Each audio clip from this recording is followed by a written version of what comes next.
இப்ப நம்ம சொர்க்கத்தை பத்தி எல்லாம் நிறைய விளங்கியிருப்போம். ஆனால் சொர்க்கம் என்பது இப்படித்தான் நம்பப்பட வேண்டும், இதுதான் அகீதா என்ற பகுதி நம்ம புரியாதனால சில பொழுதுகள்ல நம்ம அதை என்ன செய்வதில்லை, சிந்திப்பதில்லை. இப்ப ரசூல் ஸல்லல்லாஹு அலைஹி வஸல்லம் அந்த உமர் ரலியல்லாஹு அன்ஹுடைய மாளிகையை கண்டார்களே சொர்க்கத்திலே, மாளிகையோடு அதற்கு பக்கத்திலே ஒரு பெண் வுது எடுத்துக் கொண்டிருப்பதை கண்டார். அப்படி என்று ரசூலுல்லாஹி ஸல்லல்லாஹு அலைஹி வஸல்லம் அவர்கள் சொல்றாங்க. கண்டுட்டு நான் வந்து அந்த மாளிகைக்குள் நுழைய பார்த்தேன்.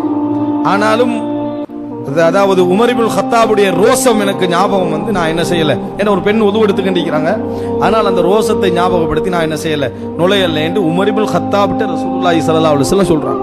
ரலியல்லாஹு அன்ஹு உமர்லாம் சொன்னாங்க, உங்கள் மீதா அல்லாஹ்வின் தூதரே நான் ரோசப்படுவேன் என்று சொல்லி உமர் இப்னுல் கத்தாப் ரலியல்லாஹு ரசூலுல்லாஹ் கிட்ட கேட்டதை நம்ம பார்க்கிறோம். யாருக்காக தயார்படுத்தப்பட்டிருந்த மாளிகை? உமர் இப்னுல் கத்தாப் ரலியல்லாஹு அவர் மௌத்தாவதற்கு முன்னாலேயே அங்க சொர்க்கத்தில் அந்த மாளிகை என்ன செய்யப்பட்டு விட்டது, தயார்படுத்தப்பட்டு விட்டது.